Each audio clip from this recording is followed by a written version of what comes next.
Breaking: Carney's Potash, power move slams Trump's farm base. Breaking news tonight. And this one is sending shockwaves through Washington, farm country, and global commodity markets all at once.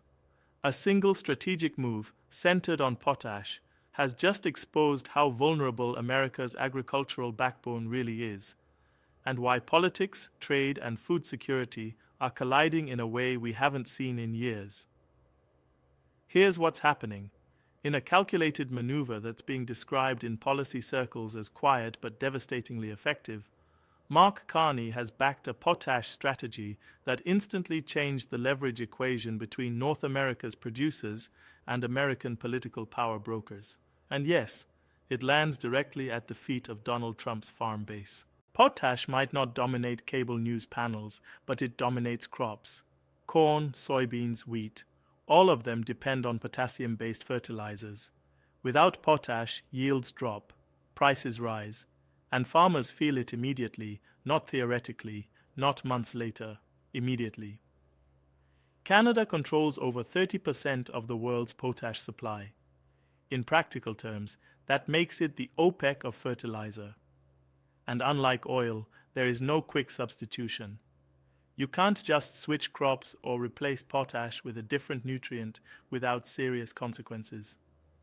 This is why what just happened matters. Carney's move wasn't loud. There was no podium, no fiery speech, no social media blitz. Instead, it was a structural shift, regulatory, financial, and diplomatic, designed to tighten control over pricing, supply discipline, and long-term contracts. On paper, it looks technical. In reality, it's leverage, and it lands at a very sensitive political pressure point.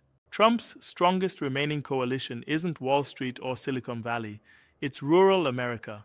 It's farmers who feel squeezed by global markets, weather volatility, and input costs. These voters don't care about abstract trade theory. They care about what fertilizer costs per acre this season. And now those costs are under threat. During Trump's presidency, tariffs and trade confrontations were sold as strength, but agriculture paid a price. Soybean exports were disrupted. Farm subsidies had to be increased to stabilize incomes.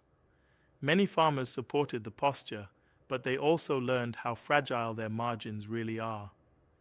This potash move reopens that vulnerability. If fertilizer prices spike, farmers don't blame Ottawa first. They look to Washington. They look to trade policy. They look to leadership. And that's where this becomes political dynamite. Carney understands systems. He always has. As a former central banker, his specialty isn't rhetoric. It's pressure points. And agriculture is one of the most politically sensitive sectors in the United States. It's geographically concentrated, emotionally charged, and electorally decisive in swing states. What makes this even more potent is timing. Global fertilizer markets are already strained. Supply chains haven't fully normalized. Energy prices affect production costs. Add a tightening potash strategy, and suddenly farmers are facing a squeeze from multiple directions at once. This isn't about punishing American farmers directly. It's about signaling power. About reminding Washington that trade wars don't happen in a vacuum, and that allies have leverage too. And let's be clear, this move doesn't require a ban, an embargo, or a headline-grabbing confrontation. All it takes is disciplined supply management and strategic pricing. Markets do the rest. For Trump, this is a nightmare scenario. His political brand is built on strength, dominance, and winning. But fertilizer prices don't care about branding. If costs rise and yields fall, the story in farm country shifts fast, from loyalty to frustration. And that frustration doesn't stay local. Farmers talk, co-ops talk, state agricultural lobbies talk. Pressure flows upward, and it flows fast. Suddenly, trade posture becomes personal. Foreign policy becomes a line item on a balance sheet. That's why analysts are calling this a power move. Not because it's aggressive, but because it's effective. The brilliance here is deniability.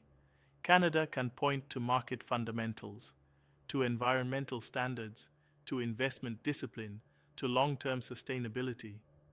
And all of those arguments are legitimate, but the downstream political impact in the US is unavoidable. This also exposes a deeper reality. Food security is national security. For decades, fertilizer was treated as a background input, boring, stable, uncontroversial. That era is over. Control of agricultural inputs now carries geopolitical weight, and countries that dominate those inputs have leverage whether they want it or not. Carney's strategy fits perfectly into that new reality. For Trump, the options are limited. Escalation risks retaliation. Complaints look weak. Silence allows the pressure to build. And his base, the one group that expects protection, may start asking uncomfortable questions. What's especially striking is how quietly this is unfolding. No cable news frenzy, no emergency summits, just market adjustments and ripple effects. But make no mistake, this is one of those moments that looks small now and enormous later. Because once farmers feel squeezed, political narratives shift fast. And here's the real takeaway. Power in the modern world isn't just about armies or tariffs. It's about choke points, about essentials, about the things people cannot do without. Potash is one of those things. This move shows how influence works in 2026. Subtle, strategic, and devastatingly precise. No speeches required. The question now isn't whether this affects Trump's farm base. It's how quickly and how deeply. Because when fertilizer prices rise, loyalty is tested. And when loyalty cracks, elections follow. This story is just beginning.